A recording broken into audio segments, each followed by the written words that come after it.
오늘 히브리서 10장 29절에 25절 말씀을 가지고 모이기를 힘쓰자라는 제목으로 이 말씀을 함께 살펴보고자 합니다.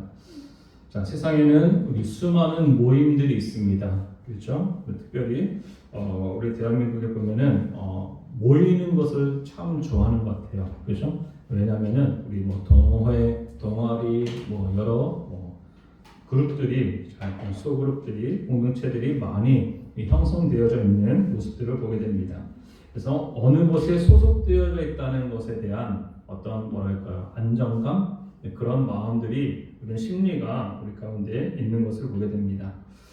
자, 여러 가지 취미가 같은 사람도 모이고 여러 가지 관심사가 같은 사람들이 모이는 그런 모임들이 많이 있습니다. 그러나 정작 크리스천들이 갖는 모임은 이렇게 꺼려하는 그런 경우가 많이 있는 것을 보게 됩니다. 신천지를 비롯한 여러 이단들이 우리가 모여서 함께 말씀을 읽고 듣고 보고 나누는 그런 모습들을 이 성경 공부, 잘못된 성경 공부로 인해서 주는 그런 영향도 물론 없지 않아 있는 걸 보게 됩니다.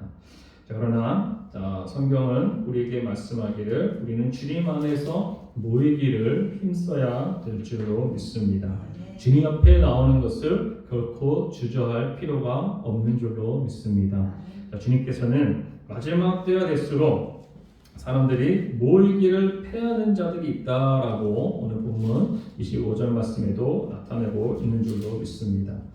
지난 몇 년간 우리는 코로나로 인해서 물론 교회에 모여서 예배하는 것이 방역을 위한 차원에 가는 것도 물론 이해는 합니다. 하지만 그 여파로 인해서 우리들의 진짜 신앙이 드러났고 또한 그로 인해서 이 영상으로 예배를 드리는 그런 모습에 익숙해지는 그런 모습들도 우리는 보게 됩니다. 그래서 이로 인해서 하나님의 백성들, 자녀들이 이 예배의 형식, 굳이 왜 모여서 예배를 드려야 되는 것인가 라는 의문도 갖는 그런 모습까지 보게 됩니다. 그러나 하나님의 말씀은 마지막 때에 모이기를 패하는 자들이 있음을 우리 성경은 우리에게 말씀을 해주고 있습니다. 이 말씀들이 왜 이렇게 기록되었을까요?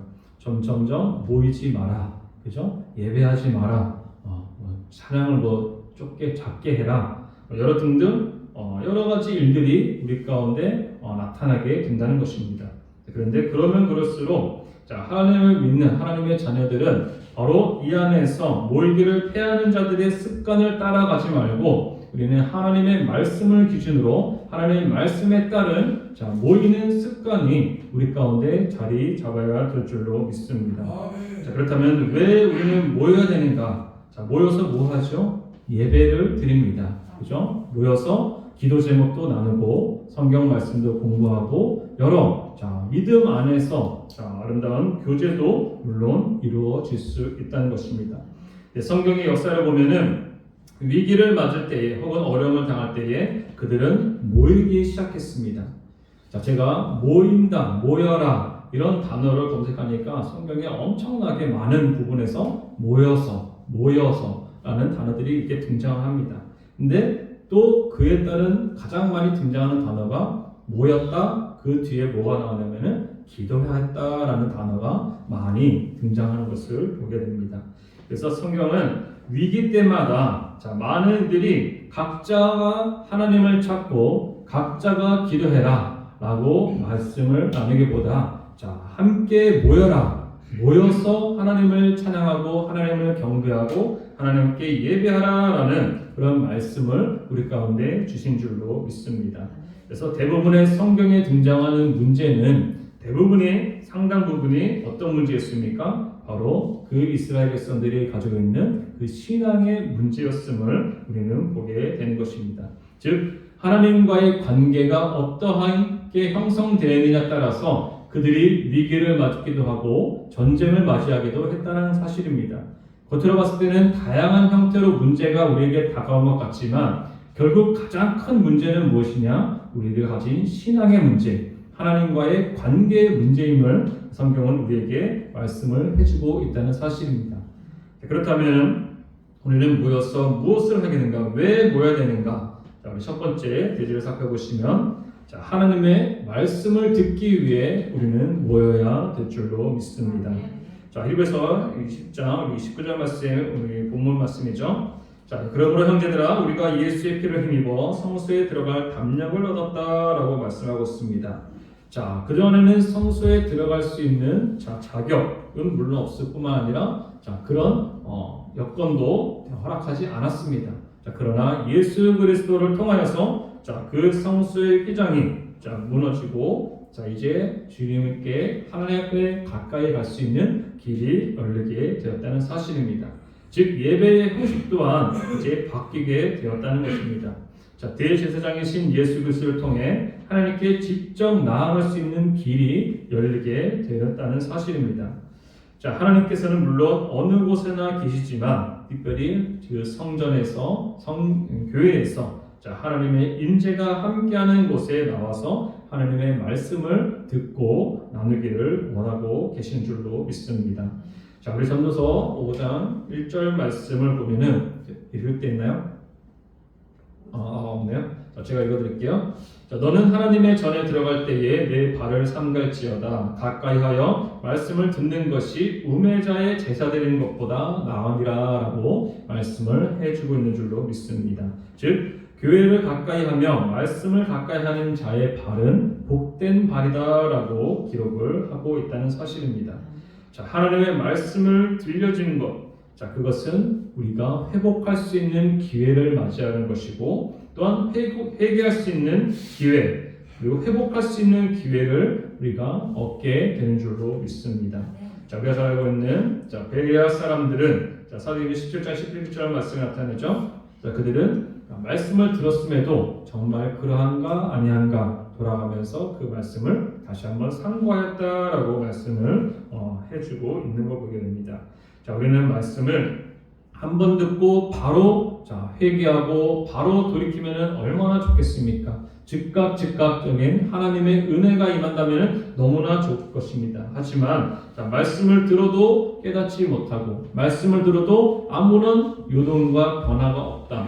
그렇다면 그 말씀을 계속해서 반복적으로 우리는 들어야 될 필요가 있다는 사실입니다. 자, 놀랍게도 하나님께서는 우리에게 기억을 잊어버리는, 그죠? 우리 많이 까먹죠, 그죠? 당장 우리 지난주 혹은 지지난주 말씀 우리가 들어도 까먹어요, 그죠? 자, 여러분 혹시 기억나나요? 지지난주 계속 어떤 말씀이 우리 가운데 선포되는지 목사님을 통해서 계속해서 선지자를 통하여서 주시는 위기에 관한 말씀을 주었죠, 그죠? 어떤 위기가 올 것이고 그것을 헤쳐나가는 길은 어떤 길이다라는 것에 대해서 우리에게 말씀을 통해 주셨습니다. 자, 마찬가지로 이 하나님의 말씀은 계속해서 반복적으로 듣고 또한 그러기 위해서 주님 앞에 모일 필요가 있다라는 사실입니다.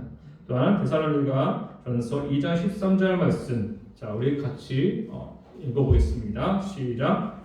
그러므로 우리가 하나님께 끊임없이 감사함을 너희가 우리에게 들은 바 하나님의 말씀을 받을 때에 사람의 말로 받지 아니하고 하나님의 말씀으로 받으니 진실로 그러하도다. 이 말씀이 또한 너희 믿는 자 가운데서 역사하느니라. 아멘. 그렇습니다. 자, 너희 믿는 자 가운데서 뭐 한다고요? 역사한다라고 했습니다. 여기는 히스토리, 역사를 얘기하는 것이 아니라 일을 한다는 것을 얘기합니다. 즉 말씀이 들려지고 그 말씀을 받아야지만이 그 말씀이 우리 안에서 일하기 시작한다는 사실입니다.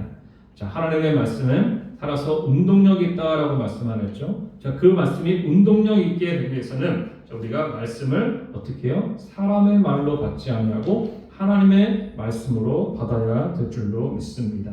자, 우리가 전하고 나누는 그 말씀이 사람의 말로 들려지는가 아니면 하나님의 말씀으로 들려지는가, 그거는 누구에게 그 책임이 있습니까? 본인에게죠, 그렇죠? 그 말씀이 비록 앞에 있는 교육자를 목회자를 통하여서 선포되는 말씀이지만 그 말씀이 하나님의 말씀처럼 들린다. 그러면은 좋은 거예요, 정상이에요, 그렇죠? 자, 그런데 그냥 강도사가 생각해서 생각이 의견이 그냥 얘기한 것이구나 라고 한다면은 그 말씀을 하나님의 말씀으로 들리지 않을 뿐만 아니라 그 말씀이 역사하기까지는 미치지 못하는 걸 볼 수 있습니다. 그래서 하나님의 말씀을 듣고 새기고 상고하는 자에게 그 말씀을 임할 뿐만 아니라 그 말씀이 우리의 삶을 통하여 일하기 시작하는 줄로 믿으시길 바라겠습니다. 자, 과거에 우리 성경 공부 또한 우리 교학에서는 또 공과 시간 그리고 소그룹 그리고 구역 예배 이런 것들의 공통점 모임이죠. 모임. 근데 중요합니다. 설교는 하나님의 말씀과 메시지가 여러 공동체에 어떻게 보면은 일방적으로 하나님께서 말씀하시는 것을 너희가 들으라. 그죠? 구약에서는 계속해서 반복합니다. 들으라, 들으라. 하나님의 말씀을 들으라. 여호와의 말씀을 들으라 하면서 말씀을 선포합니다. 그런데 이런 성경 공부나 공과나 소그룹이나 구역 예배의 특징 중에 하나는 무엇이냐면은 바로 그 말씀이 어떻게 우리의 삶 속에서 어떻게 일하고 계신지, 어떻게 역사하고 있는지를 서로 공유하는 거예요. 나누는 거예요. 그죠? 나는 이런 말씀을 이렇게 받았는데 그 말씀이 우리 생활 속에서 정말로 그 말씀대로 되더라. 그 말씀대로 이루어지더라. 라는 것을 서로 나누는 것입니다. 서로 이야기하는 것입니다. 그러면서 또 한 가지, 말씀이 정말로 살아있고 지금도 움직인다는 사실을 경험하게 된다는 사실입니다. 그리고 그 안에서 그 나눔, 성경 공부라고 해서 정말로 성경 공부만 하나요? 아니잖아요. 그죠? 그 모임 자체는 너무나 중요한 것이, 이 당대상에서는 여러분들의 일일이 한 사람 한 사람의 어떤 신앙적인 어떤 지식이나 어떤 지혜나 여러 환경이나 형편이나 다 알 수가 없습니다. 그러나 이런 작은 모임들을 통하여서 우리가 서로 형편도 알게 되고 상대방의 기도 제목도 알게 되고 어떻게 보면은 우리가 나누는 대화 속에서 그죠? 단순히 그냥 대화로 끝나는 것이 아니라 그 대화 속에서 우리에게는 기도 제목을 찾아야 될 줄로 믿습니다. 그래서 서로가 서로를 위해서 중보하고 또한 서로를 위해서 이 말씀으로 하나 되는 그 모습이 필요한 줄로 믿습니다. 그래서 두 번째 대조로는 우리가 왜 모여야 되느냐? 함께 읽어볼까요? 시작. 함께 기도하기 위해서 모인다라고 말씀하고 있습니다. 우리 히브리서 우리 본문에 나타나는 말씀에는 약속하신 이는 믿으시니 우리가 믿는 도리의 소망을 움직이지 말며 굳게 잡고 라는 말씀이 있습니다. 즉 우리에게 주신 소망의 말씀, 약속의 말씀을 붙들고 그 소망을 가지고 함께 기도하기를 원하고 계신 줄로 믿습니다. 지난번에 우리 목사님의 설교 말씀을 통하여서 우리 성경에 나타나는 여러 성에 대해서 우리 함께 말씀을 들은 적이 있습니다. 가장 대표적인 것, 처음에 나눠진 미스바 성회를 여러분이 기억하실 수 있을 것입니다. 그러한 성회, 우리 특별히 앞에 한번 같이 해볼까요? 사무엘상 7장 5절 말씀 읽어보겠습니다. 시작. 사무엘이 가로되 이스라엘은 미스바로 모이라. 내가 너희를 위하여 여호와께 기도하리라 하매 였습니다. 온 이스라엘을 모으고 함께 기도하기를 원했습니다. 즉 사무엘이 하나님께서 선택하는 선지자고 사사고 하나님께서 택한 그 사람이라고 생각하지만 사무엘 혼자만 기도하는 것이 아니라 모든 백성이 함께 동참하기를 원했다는 사실을 우리는 기억해야 될 줄로 믿습니다. 또한 비슷하게 역대하 20장 4절 말씀에 보시면은 함께 읽어보겠습니다. 유다 사람이 여호와께 도우심을 구하려 하여 유다 모든 성읍에서 모여와서 여호와께 간구하더라. 아멘. 이 본문 말씀은 여호사밧이 아람과의 전쟁을 앞두고 모이는 것을 보게 됩니다. 그래서 유다 사람들이 왜 모였느냐? 여호와께 도우심을 구하려 모든 성읍에서 모여서 하나님 앞에 간구하였다라고 성경은 기록하고 있는 줄로 믿습니다. 우리는 단순히 세상에서 관심이 갖고 관심사가 갖고 취미가 갖고 어떤 그런 모임이 아니라 우리 여기 계신 모든 성도님들은 적어도 우리는 예수 이름으로 모이는데 힘써야 될 줄로 믿습니다. 같은 하나님, 같은 믿음, 같은 신앙, 같은 기도 제목을 가지고 함께 기도할 때에 그 기도의 힘이 될 뿐만 아니라 하나님 앞에 상달되고 그 기도를 통하여 하나님께 일하시는 역사가 나타나게 될 줄로 믿습니다.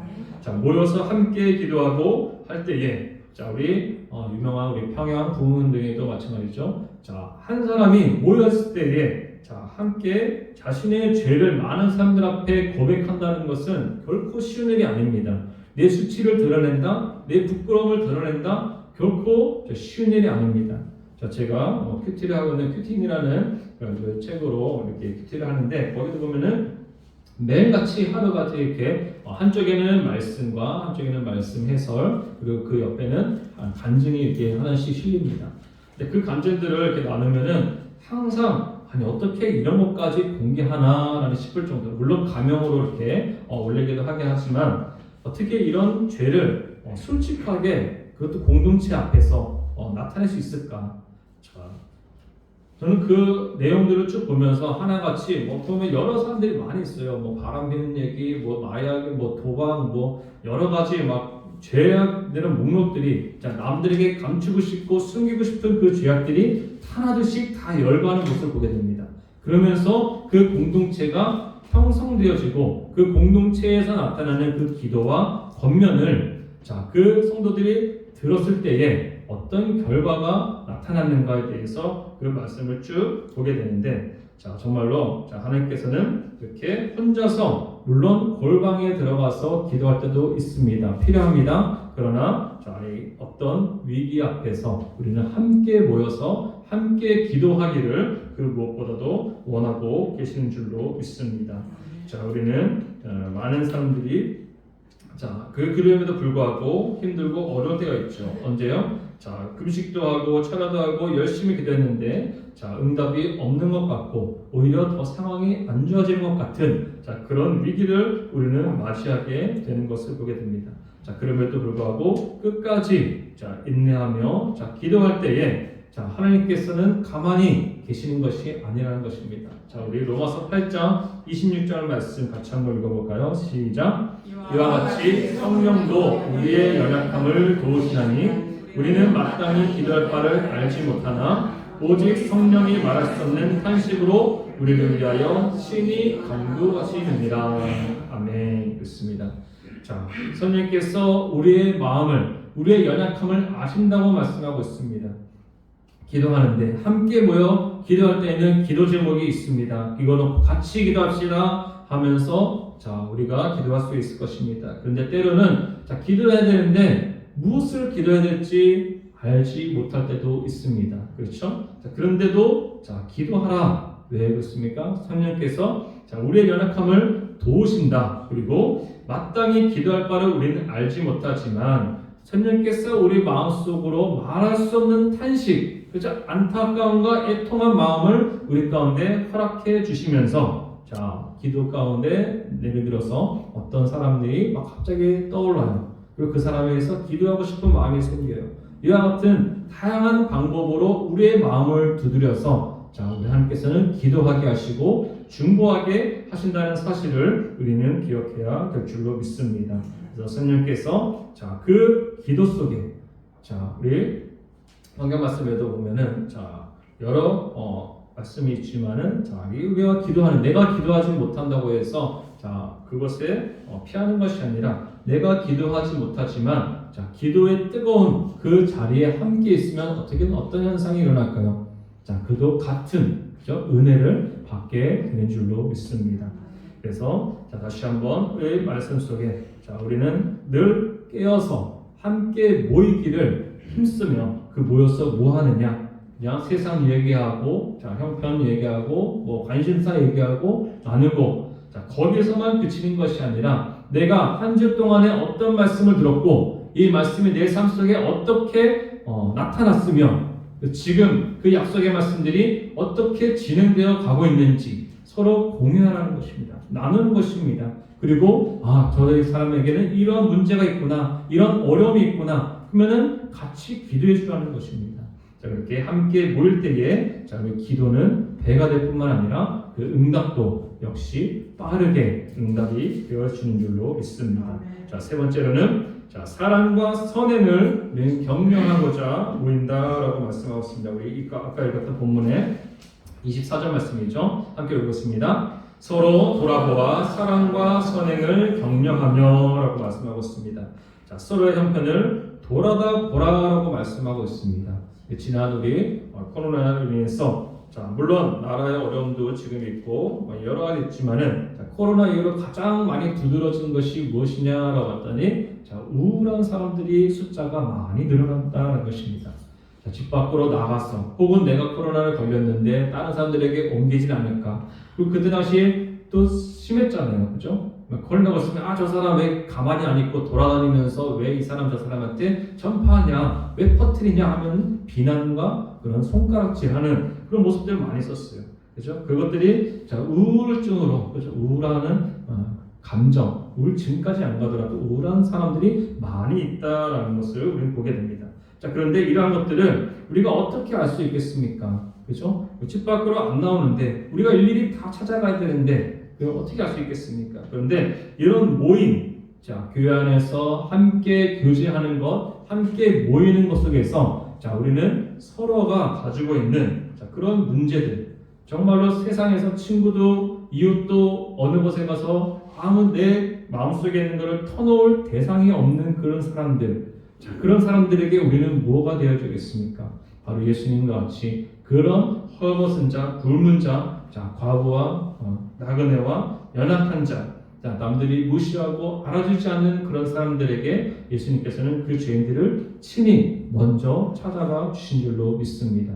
그러면서 그 나눔 속에 무엇을 하고 있습니까? 사랑으로서 내가 연인이 사랑하는 그런 사랑도 있겠지만은 주님께서 우리를 사랑해 주신 만큼 내가 그 사랑을 받았다면은 나도 이제는 다른 사람들에게 내가 마음에 주는 사랑이 아니라 그리스도의 사랑, 그리스도의 마음으로 사랑을 베풀 수 있는 그런 자가 되어야 된다는 사실입니다. 그래서 그 사람들이 언제 일어나느냐? 이와 같이 모였을 때에 이런 모임이 정말로 사랑의 공동체가 되어서 선행을 또한 나누며 베풀며 서로 격려할 것을 우리에게 말씀을 해주고 있습니다. 우리가 잘 알고 있는 초대교회의 모습, 우리 사도행전 2장 47절 말씀이죠. 같이 한번 46절부터인데 제가 47절만 있네요. 46절 제가 읽어드리고 47절 여러분 같이 읽겠습니다. 제가 먼저 읽겠습니다. 날마다 마음을 같이하여 성전에 모이기를 힘쓰고 집에서 떡을 떼며 기쁨과 순전한 마음으로 음식을 먹고 하나님을 찬미하며 또 온 백성에게 충성을 받으니 주께서 구원받는 사람을 날마다 더하게 하시리라. 아멘. 그렇습니다. 날마다 마음을 같이하여 성전에 모이기를 힘쓰고 그들이 집에서 가져온 그런 떡을 같이 나눠 먹으면 기쁨과 또한 순전한 마음으로 음식을 먹으며 하나님을 찬미할 때에 어떤 결과가 주어진다고 했습니까? 구원받는 사람의 수가 날마다 더하게 하신다라고 우리에게 말씀을 해주고 있는 줄로 믿습니다. 네, 말씀을 자세히 읽어보시면 주일에만 모여라 아니면 특정한 날에만 모여라 이것이 아니라 뭐라고 표현하고 있으면 46절에 보시면 날마다 마음을 같이하여 성전에 모이기를 힘썼다라고 이야기를 하고 있는 줄로 믿습니다. 그들은 성전에 모이는 것이 기쁨이었어요. 이런 사랑을 나누고 떡을 떼며 음식을 나누는 이 기쁨, 그죠? 그 안에서 예수 그리스도의 사랑을 알게 되고 함께 실천하고 나누는 모습이 너무나 기쁨이 다가왔다는 것입니다. 그런데 그로 인한 결과가 구원받는 자들, 구원받은 사람들의 수가 날마다 더하게 하셨다라고 성경은 말씀을 해주고 있는 줄로 믿습니다. 그래서 죽고 사는 것, 영생을 얻는 것 어찌 보면 개인적인 일이라고 우리는 치부할 수 있습니다. 하지만 하나님께서는 나 한 사람만 구원받는 걸 원하시지 않는다는 것입니다. 우리 함께 모이고 그 모임 속에 어떻습니까? 가족들도 있잖아요. 그죠? 가족들, 친척들, 이웃들, 우리가 아는 사람들 다 있잖아요. 그죠? 우리가 모였을 때 그 사람들만 얘기합니까? 그 주변에 있는 사람들을 위해서 내가 같이 기도해 주기를 원합니다. 라는 기도 요청을 하시면 됩니다. 그러면 서로가 잡다한 다른 얘기하는 것도 물론 교제에 있어서는 필요하지만 이러한 기도 제목을 나눔과 동시에 그 안에서 그리스도의 사랑을 함께 나누고 그러면서 하나님의 말씀이 어떻게 우리 가운데 실천되어지는지 자, 그것을 경험하며 체험하며 그래서 우리의 믿음이 날로 더 성장해 나갈 수 있는 저와 여러분들이 되어야 될 줄로 믿습니다. 자, 과거에 이런 말 많이 들어봤죠. 예배의 성공자가 인생의 성공자다라는 말을 많이 들었습니다. 그렇죠? 예배를 빠지지 않고 예배를 드리는 것의 기쁨, 그죠? 그런 다른 말을 뭐예요? 자, 모여서 예배하기를 소망하고 모여서 기도하기를 소망하고. 그래서 성경에 보면 아까도 말씀드렸지만은 이 모이라는 단어가 정말로 많이 등장합니다. 그죠? 우리는 위기가 있을 때, 어려움이 있을 때에 흩어져서 각자, 그죠? 군대로 치면 각계 전투를 하는데 각자 전투하는 것이 아니라 우리 연합하여서, 그죠? 함께 힘을 얻고 함께 기도하며 예배드리며 나갈 때에 주님의 말씀은 단순히 우리 책에 기록되어 있는 말씀이 아니라 우리 생활 속에서, 삶 속에서 그 하나님의 말씀이 어떻게 일하고 계신지를 우리가 목도할 수 있게 될 줄로 믿습니다. 우리 마지막 때에 모이기를 패하는 다른 사람들, 어떤 사람들, 야 모이지 마, 야 조용히 해, 예배하지 마, 기도하지 마, 찬송하지 마, 시끄러워, 여러 가지 이야기를 들어도 우리는 주님 이름으로, 예수 이름으로 모이는 그 사람, 두세 사람이 모인 곳에 내가 너와 어떻게 한다 그랬죠? 함께 하신다라고 말씀을 나눈 줄로 믿습니다. 모이기를 힘쓰며 날마다 주님과 함께하는, 동행하는 복된 삶을 살아갈 수 있는 저와 여러분들 되시기를 주님의 이름으로 축원합니다. 기도하겠습니다.